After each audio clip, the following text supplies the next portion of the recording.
శుక్లాం వరదరం విష్ణుం శశివర్ణం చతుర్భుజం ప్రసన్నవదనం ధ్యాయేత్ సర్వవిఘ్నోపశాంతయే అగజానన పద్మార్కం గజానన మహార్నిశం అనేకదంతం ఏకదంతం ఉపాస్మహే.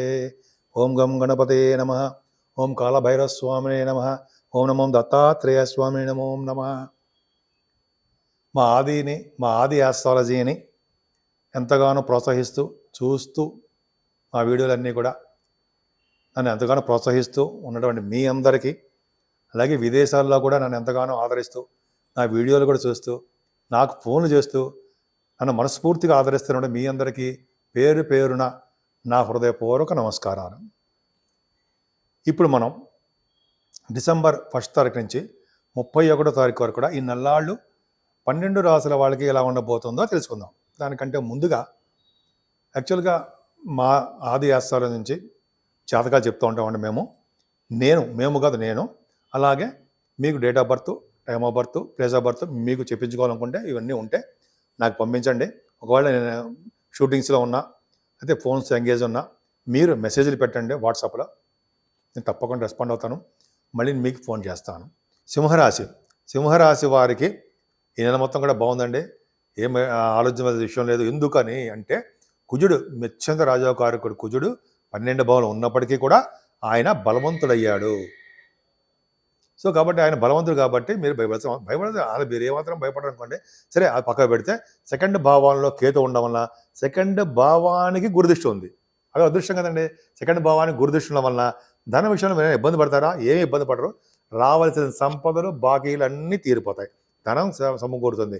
ముఖ్యంగా కుటుంబంలో వృద్ధి కలుగుతుంది. కుటుంబంలో సఖ్యత, అనురాగం, ఆప్యాయత పెరుగుతాయి.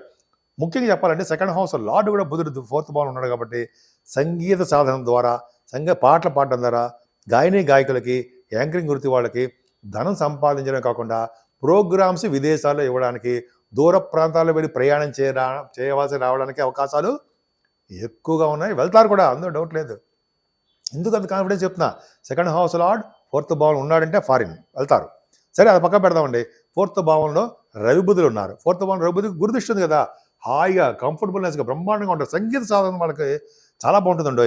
సంగీతం అంటే ఏంటంటే మణిశర్మ గారు కానీ, తమన్ గారు కానీ నాకు తెలిసి చెప్తాను అనుకోండి. ఎవరైనా సరే మ్యూజిక్లో కంపోజ్ చేసే వాళ్ళు, మ్యూజిక్ డైరెక్టర్స్కి, మ్యూజిక్ వాళ్ళకి చాలా బాగుంటుంది అనడంలో సందేహం లేదు. ఫస్ట్ పాయింట్ వాళ్ళకే. చదువులో, విద్యలో కూడా బాగా రాణిస్తారనడంలో సందేహం లేదు. అలాగే మీ మదర్ గారికి ఆర్థిక పరిస్థితి, ఆరోగ్య పరిస్థితి అంతా బాగుందండి. మీరు చదువు విషయంలో ఏమాత్రం ఇబ్బంది పడరు. మీకు వాహన యోగము, గృహయోగము చాలా బాగుంటుంది. ముఖ్యంగా గురుదృష్టి ఉంది కాబట్టి ఎక్కడికి వెళ్ళినా కంఫర్టబుల్నెస్, హాయిగా ప్రశాంతంగా ఉంటారు. పైగా ఎక్కడికి వెళ్ళినా భోజనం వసతి బాగుంటుందండి. మీకు భోజనం వసతి అంటే ఫుడ్ అనమాట. ఎక్కడికి వెళ్ళినా మీకు ఆదరించి ఆప్యాయంగా భోజనం మీకు పెడతారు. సరే అది పక్క పెడదాం. 4th భావంలో రవి బుధుడు కాబట్టి వ్యవసాయదారులకు కూడా అద్భుతమైన ఫలితాలు ఉంటాయి. పంచమంలో రవి ఉన్నాడు అంటే పంచమంలో రవి ఉంటే లగ్నాధిపతిగా పంచమంలో రవి ఉన్నాడు కాబట్టి అమ్మవారికి ఆశీస్సులతోటి, దేవుడి యొక్క ఆశీస్సులు అంటే దేవతారాధన అంటే దేవుడి యొక్క ఆశీస్సులతోటి అనుకోవచ్చు కదా. సూర్య భగవాన్ యొక్క ఆశీస్సులతోటి పోనీ మీకు పుత్ర సంతాన యోగం కలగడానికి అవకాశం ఉంది. అంటే భగవంతుడి యొక్క ఆశీస్సులతో మీకు సంతానం కలగబోతున్నారన్న సందేహం లేదు. ఇంకా చెప్పాలంటే ఈ స్టాక్ మార్కెట్లో, షేర్ మార్కెట్లో, ఈ కంప్యూటర్స్ సంబంధించిన వాటిలోనూ, కంప్యూటర్ హార్డ్వేర్స్ అంటారు సరే వాటిలోను, ఫార్మా రంగంలోనూ వీటిలో కూడా మీరు షేర్ మార్కెట్లో బాగా విజయం సాధించడానికే అవకాశం ఉంది. రవి పంచమంలో ఉన్నాడంటే అద్భుతం ఫలితాలు ఇస్తారు కదండి. శుక్రుడు 6వ భావంలో ఉన్నాడు. 2వ తారీఖు నుంచి శుక్రుడు 6వ భావంలో, శుక్రుడు మంచివాడు కాదు కదా. 10th హౌస్ లార్డ్ 6వ భావంలో శుక్రుడు అంత రాజయోగాన్ని మాత్రం ఇవ్వడండి. అంత అద్భుతమైన ఫలితాలు ఏం ఇవ్వడు.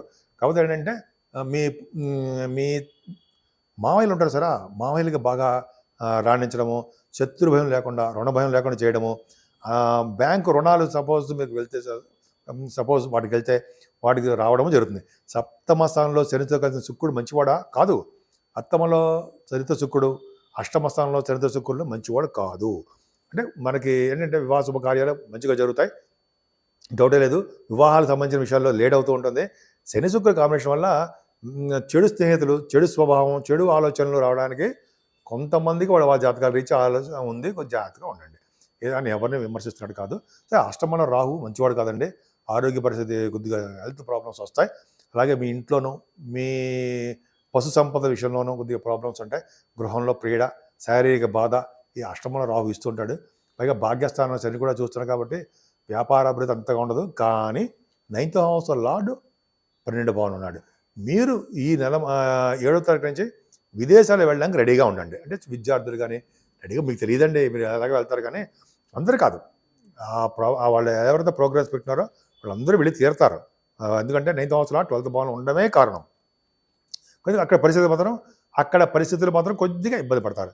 ఏదేమైనా మీ దశమంలో గురుడు ఉన్నాడంటే మీకు స్వేచ్ఛ, హాయిగా ప్రశాంతంగా ఉండొచ్చు. ఎందుకని గురుడు దశమంలో ఉన్నాడంటే లాయర్స్ ఉన్న వాళ్ళ లాయర్స్ అంటే అడ్వకేట్స్ అన్నారు సరే, వాళ్ళకి వాగ్ధాటి చాలా బాగుంటుందండి. గురుడు ప్రభావం వలన వేద పండితులకి చాలా బాగుంటుంది. బ్యాంకింగ్ రంగంలో ఉన్న వాళ్ళకి, విద్యా సంస్థలో ఉన్న వాళ్ళకి, ఆడిటర్స్కి, శాస్త్రజ్ఞులకి ఎంత బాగుందండి. దశమంలో గురుడు చాలా మంచి చేస్తుంటాడు. మీరు ఏ ఉద్యోగ స్థితిలో ఉన్నా ఆ ఉద్యోగ భద్రత కలిగి విశేషమైన సంపద కలిగేది చేస్తూ ఉంటాడు. 12 భావంలో కుజుడు అంత మంచివాడు కాదు. కాకపోతే 12 భావంలో కుజుడు బలంగా ఉన్నాడు కాబట్టి రోడ్డు మీద ప్రయాణం చేసేప్పుడు కానీ, నీటి మీద ప్రయాణం చేసేటప్పుడు కానీ కొంచెం జాగ్రత్తగా ఉండండి. ఇదే కుజుడు ప్రభావం వల్ల ఏమీ ఇబ్బంది పెట్టడు. కుజుడు అత్యంత రాజయోగకారకుడు కాబట్టి 9th హౌస్ లార్డ్ 12th హౌస్లో ఉన్నాడు. అంటే నాన్నగారికి కొద్దిగా డబ్బులు ఖర్చు అవ్వడం జరుగుతూ ఉంటుంది. మీ నాన్నగారికి అలాగే నాన్నగారికి డబ్బులు ఖర్చు అవ్వడం, నాన్నగారు కూడా విదేశ పర్యటన చేయడము ఇలాగ ఉంటుంది. విదేశాలు వెళ్తారు. 9th హౌస్ లార్డ్ 12th హౌస్లో కుజుడు అద్భుతంగా బలంగా ఉన్నాడు కాబట్టి మంచే చేస్తాడు తప్ప చెడు చెయ్యడు.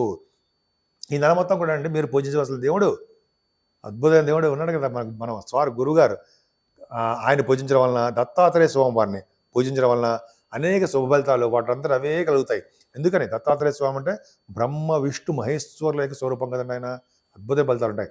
అంతేకాకుండా అద్భుతమైన ఫలితాలు ఉండడమే కాకుండా కాలభైరవుని కలవాలి.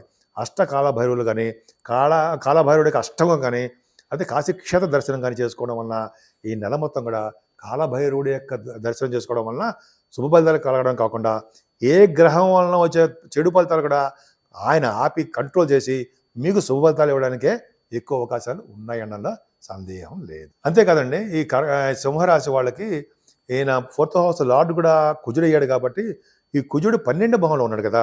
12 భావంలో ఉన్నాడంటే ఏమవుతుందంటే చదువు రీత్యా బాగా ఖర్చు పెట్టాలండి. బాగా చదివితే కానీ మీరు డబ్బు సంపాదించలేరు. అలాగే వాహనాలు కానీ, గృహాలు కానీ అంటారు చూసారా, మీరు కొనుక్కుంటారు కానీ బాగా డబ్బులు ఖర్చు పెట్టవలసి వస్తుంది అనమాట. అంటే లగ్జరియస్గా మీరు కొనుక్కోవడం జరుగుతుందన్నమాట. ఖచ్చితంగా ఉంటుంది. అలాగే విద్య విషయంలో కూడా జాగ్రత్తగా ఉండాలి. సంగీతం విషయంలో మాత్రము ఏమాత్రం ఇబ్బంది లేదు. 4th హౌస్ లార్డ్ 12th హౌస్లో ఉన్నాడు కాబట్టి ఈ సంగీతం వాయించే వాళ్ళు అంటే మ్యూజిషియన్స్కి, కొరియోగ్రాఫర్స్కి విదేశాలు వెళ్ళడానికి అవకాశం ఉంది. 4th house lord 9th house lord కుజుడు రాజయోగకారకుడు, కానీ 7వ స్థానంలో శుక్రుడితో కలిసి శనివా కాబట్టి కొద్దిగా మీ ఆలోచనలు చెడు మార్గంలోనూ అలా ఉంటాయి కాబట్టి కొద్దిగా ఎవరిని విమర్శించట్లేదండి, కొంచెం జాగ్రత్తగా ఉంటూ. ఈ శుక్రుడు 29th వస్తున్నాడు అండి, అప్పటి వరకు పెద్ద ప్రాబ్లం లేదు. ఈ 7వ స్థానంలో బట్టిగా ఉన్నాడు కాబట్టి కొద్దిగా వాళ్ళిద్దరిలో అమ్మవారిని పూజిస్తూ ఉండడం వల్ల, వెంకటేశ్వరం పూజించడం వల్ల ఈ దోషాల పరిహారం అవ్వడానికి అవకాశం ఉంది. ఏదేమైనా కాలభైరుని పూజించడం ఒకటి ఈ నెల మొత్తం కూడా, అలాగే మన దత్తాత్రేయ స్వామి వారిని, గురువు గారిని పూజించడం వల్ల అనేక శుభఫలితాలు వాటంతా అవే వస్తాయనడంలో ఏమాత్రమూ సందేహం లేదు.